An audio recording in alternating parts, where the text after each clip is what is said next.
Assalamualaikum dan salam sejahtera kepada semua pekebun dan penggiat pertanian. Hasil tuaian sudah dikutip, bekalan makanan sudah diawet dan kini tiba masanya untuk menarik nafas lega. Rumah hijau anda kini lengang menanti tibanya musim tanam yang baru. Dan di saat ketenangan inilah, ramai yang melakukan satu kesilapan yang boleh membawa pada satu kesilapan yang bukan sahaja akan menjejaskan hasil musim tanam seterusnya, malah mengubah rumah hijau anda menjadi seperti bom jangka yang sedia meledakkan wabak penyakit dan serangan serangga perosak. Hari ini, kita akan bincangkan tentang perkara-perkara yang sama sekali tidak boleh anda lakukan di rumah hijau selepas musim menuai berakhir.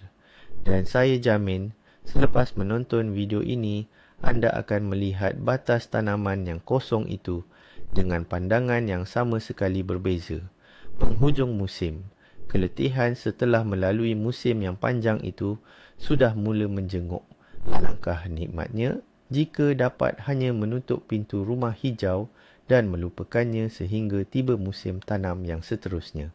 Nampaknya alam semula jadi akan memperbaiki semuanya sendiri. Kononnya, cuaca akan membasmi semua perosak dan sisa tanaman pula akan reput lalu menjadi baja. Inilah tanggapan yang paling lazim dan paling berbahaya. Rumah hijau anda adalah sebuah ekosistem yang tertutup dan apa sahaja yang anda biarkan di dalamnya selama tempoh rehat ini akan menjadi asas bagi hasil tuaian seterusnya atau bagi sebuah malapetaka. Baik, mari kita mulakan dengan kesilapan paling besar dan paling kerap berlaku. Kesilapan ini dilakukan oleh ramai, termasuklah pekebun berpengalaman sekalipun. Mungkin kerana keletihan atau kurang ilmu. Ini adalah sisa tanaman yang sering ditinggalkan dalam rumah hijau. Saya masukkan batang tomato, suluh timun, batang cili, daun-daun yang gugur dan juga buah-buahan kecil yang busuk yang mungkin terselit di celah-celah batas. Nampak macam, apa salahnya? Ini kan bahan organik. Akan reput sepanjang musim sejuk, jadi kompos dan suburkan tanah. Logik, kan? Pada pandangan pertama. Ya, tapi di sinilah letaknya perangkap sebenar. Sebenarnya dengan membiarkan sisa-sisa tanaman ini dalam rumah hijau, anda bukan menyediakan baja untuk musim bunga yang akan datang. Sebaliknya, anda sedang membina hotel 5 bintang yang mewah dengan tangan anda sendiri untuk semua penyakit dan perosak yang telah menghantui hasil tanaman anda sepanjang musim. Setiap daun kuning, setiap batang dengan bintik gelap, itu bukan sekadar sampah biasa. Itu adalah kapsul yang mengandungi masalah masa depan. Ia adalah bom jangka yang berdetik sepanjang musim sejuk. Menunggu masa untuk meletup sebaik sahaja hari-hari panas bermula. Ramai orang berfikir, apa sangatlah daun kering ni? Kan cuaca sejuk beku akan bunuh semua kuman. Ini adalah satu tanggapan yang salah sama sekali. Mari kita bayangkan sebentar, seolah-olah kita melihat sisa-sisa tanaman ini di bawah mikroskop. Apa yang akan kita temui? Pada setiap helai daun dan batang yang dijangkiti, spora-spora kulat bersembunyi dengan selesa. Inilah punca utama penyakit-penyakit berbahaya seperti Phytophthora, Cladosporium, cendawan serbuk dan pelbagai penyakit lain yang merosakkan tanaman. Semasa cuaca dingin terlindung di bawah sisa-sisa kering dan lapisan atas tanah, spora-spora ini tidak mati. Mereka hanya tidur, memasuki keadaan dorman. Mereka seolah-olah diawet sehingga tiba musim panas atau musim tanam yang baru dan sebaik sahaja matahari mula menghangatkan rumah hijau anda, sebaik sahaja anda mula menyiram anak-anak pokok baru, mencipta persekitaran yang lembap dan ideal. Spora-spora ini akan terjaga dari tidurnya. Mereka akan bangun dengan lapar dan agresif.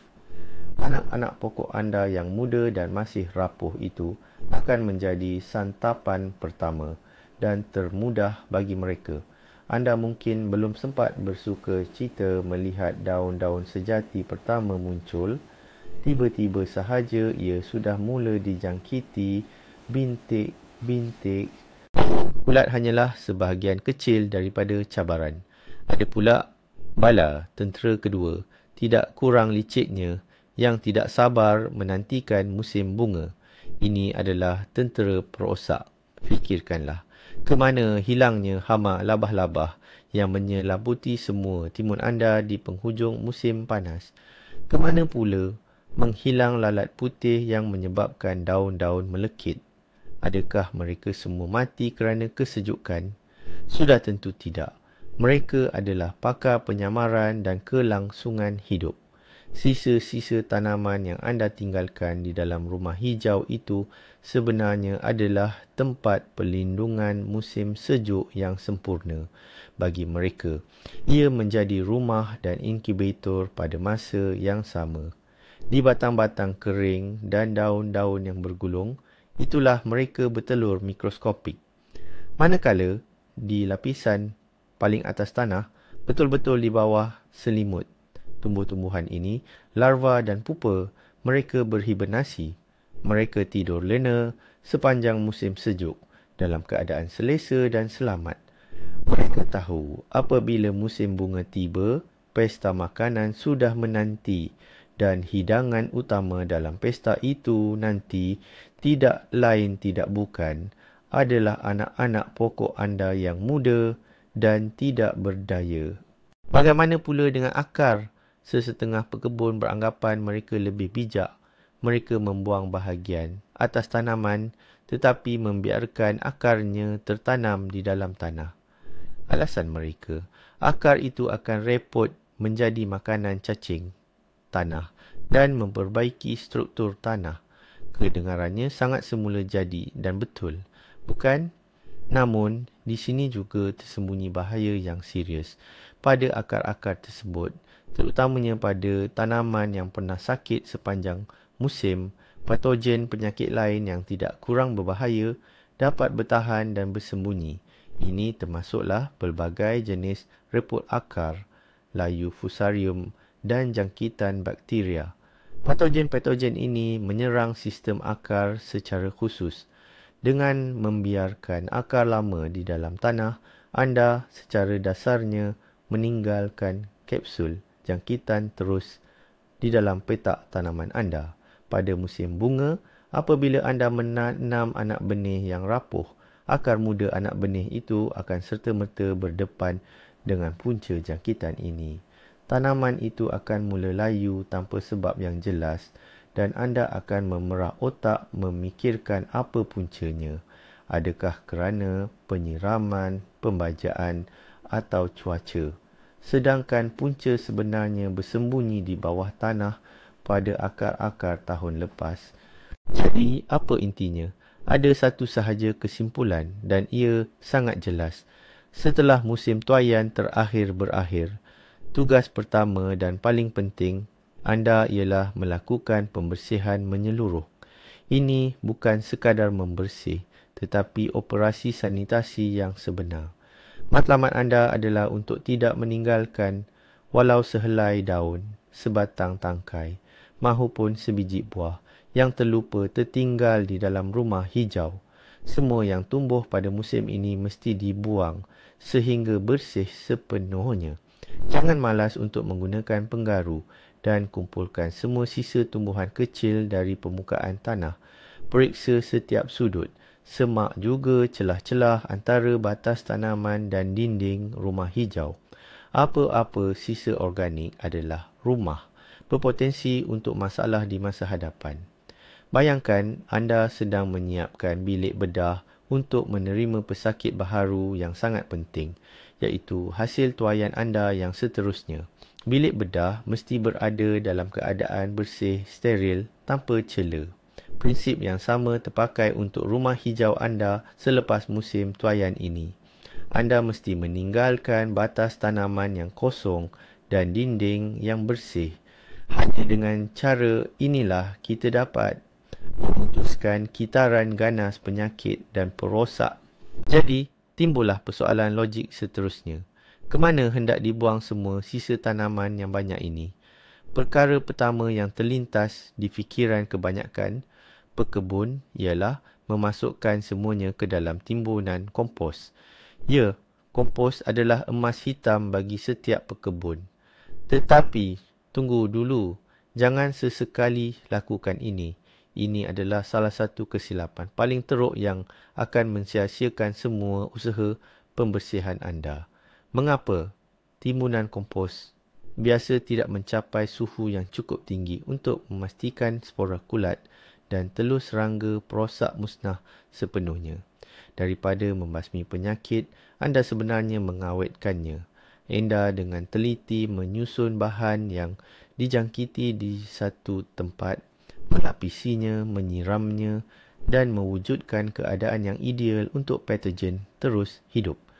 Dan selepas setahun atau dua, anda akan mengambil kompos siap ini dan dengan gembira menyebarkannya ke seluruh kawasan kebun anda.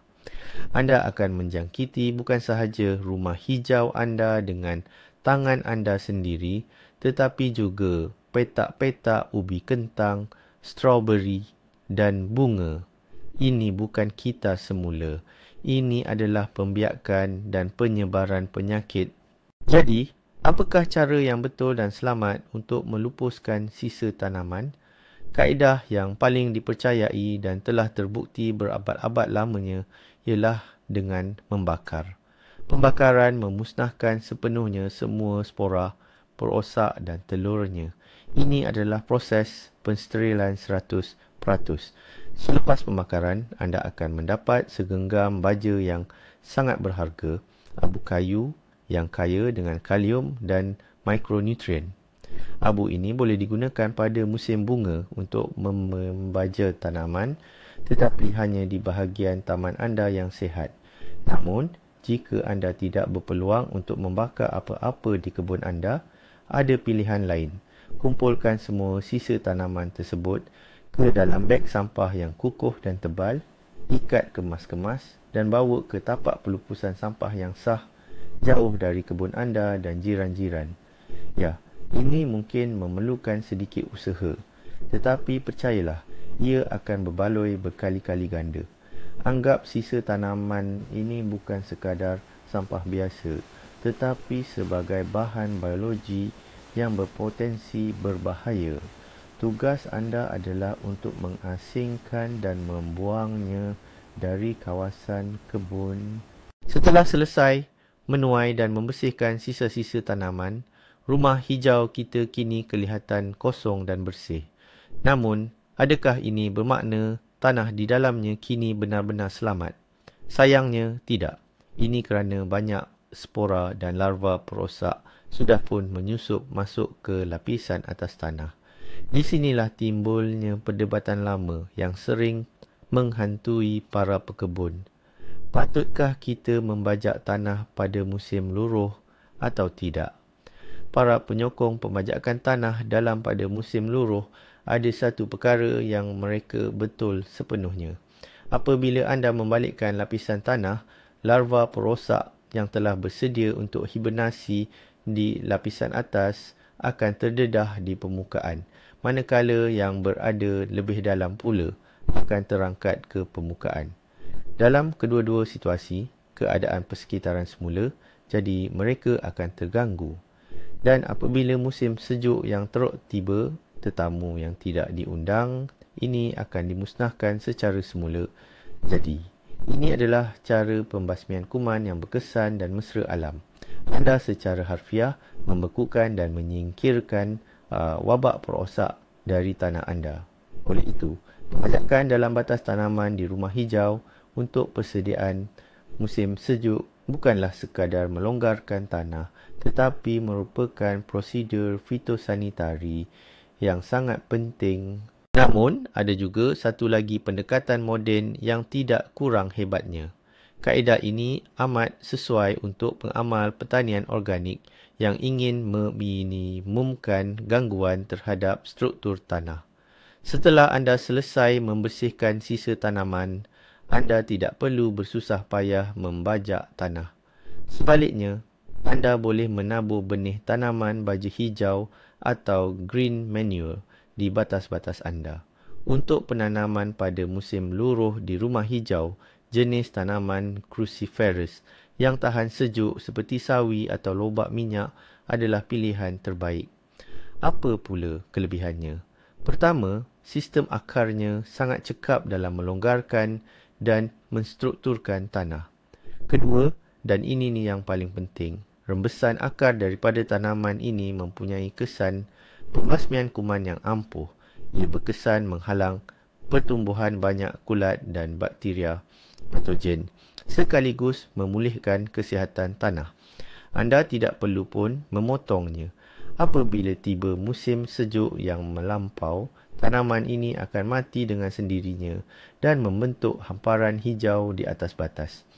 Hamparan ini kemudiannya akan mereput menjelang musim bunga, memperkayakan tanah dengan bahan organik.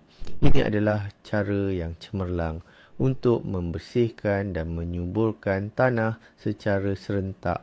Baiklah, bab tanah dah kita uruskan. Sekarang, mari kita dongak kepala pula. Bagaimana pula dengan struktur rumah hijau itu sendiri? Dinding, bumbung, semua palang, rangka dan setiap sambungan. Anda rasa semua itu bersih? Jauh sekali. Ingatlah betapa banyak habuk dan kotoran yang terkumpul di situ sepanjang musim panas. Dan di setiap celah, di setiap sudut tersembunyi. Mungkin ada perosak dewasa seperti hama labah-labah yang bersembunyi untuk musim sejuk atau spora kulat yang melekat akibat percikan air siraman. Jika dibiarkan, ini bermakna anda membiarkan punca jangkitan betul-betul di atas bakal anak pokok anda. Maka, mencuci rumah hijau pada musim luruh adalah satu prosedur yang sangat penting dan wajib. Anda perlu ambil sebaldi air suam, sabun pencuci atau sebarang ejen pembersih lain dan basuh bersih semua permukaan dari bahagian dalam. Berikan perhatian khusus pada sambungan polikarbonat dan rangka struktur. Anda pasti terkejut melihat berapa banyak kotoran yang akan hilang selepas dicuci. Ini adalah pembersihan besar-besaran di rumah tanaman anda dan kesihatan mereka di masa hadapan bergantung sepenuhnya pada kualiti pembersihan ini. Inilah langkah terakhir, namun seringkali terlepas pandang. Ia adalah tentang peralatan kebun anda. Fikirkan, sudut mana yang anda gunakan untuk menggali semak yang sakit? Cakar mana yang anda gunakan untuk mengumpul daun yang dijangkiti? Gunting pangkas. Mana yang anda gunakan untuk memotong dahan yang diserang penyakit, seperti reput akar? Pada semua alatan ini akan tertinggal sisa-sisa kecil tanah, getah tumbuhan dan yang paling penting, agen penyebab penyakit. Jika anda hanya membersihkan tanah secara kasar dan menyimpannya di bangsal sehingga musim bunga, maka pada musim bunga seterusnya, anda sendiri yang akan membawa semula penyakit itu ke dalam rumah hijau yang sudah bersih. Semasa anda mengolah tanah, anda tanpa sedar akan menyemai spora penyakit lama. Itu peraturannya mudah. Semua alatan yang pernah bersentuhan dengan tumbuhan dan tanah di rumah hijau wajib disinfeksi. Bersihkan setiap alatan daripada tanah dan kotoran dengan cermat, kemudian rawat dengan sebarang antiseptik yang mudah didapati. Ini boleh jadi larutan kuprum sulfat, kalium permanganat atau bahkan peluntur biasa. Langkah mudah ini adalah penutup penting dalam usaha anda pada musim luruh demi memastikan hasil tuaian yang melimpah pada masa hadapan. Bayangkan ini, saat paling genting, titik perubahan utama, musim bunga tiba. Matahari mula menghangatkan rumah hijau anda. Dan jika anda membiarkan semua sisa biologi itu di situ, sesuatu yang mengerikan akan berlaku. Ia bukan sekadar reput, ia adalah kebangkitan. Ratusan ribu spora kulat, telur hama labah-labah dan larva lalat putih yang bersedia untuk bangkit. Semuanya menerima isyarat. Sudah tiba masanya. Rumah hijau anda tidak lagi menjadi rumah untuk anak benih. Sebaliknya bertukar menjadi inkubator. Anda menanam anak pokok tomato yang kecil dan tidak berdaya. Betul-betul di pusat wabak yang akan datang. Penyakit dan perosak menyerangnya sejak hari pertama sebelum ia sempat menjadi kuat. Inilah yang sebenarnya berlaku apabila kita malas membersihkan rumah hijau pada musim luruh. Kita bukan sekadar meninggalkan sampah, kita sedang menyediakan medan pertempuran untuk musuh. Jadi, ingatlah inti utama ini. Kebersihan rumah hijau pada musim luruh itu bukan kerja tambahan. Sebaliknya adalah langkah paling penting menuju hasil tuaian yang sihat dan melimpah ruah pada tahun hadapan. Anda meletakkan asas kejayaan sekarang, bukan pada musim bunga. Terima kasih kerana menonton video ini sehingga habis. Saya harap ia bermanfaat untuk anda.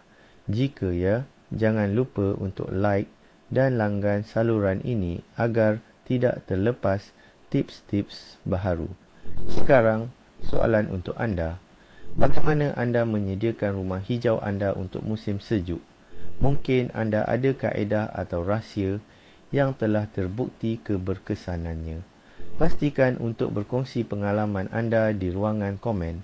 Mari kita bantu satu sama lain untuk menanam hasil tuaian terbaik.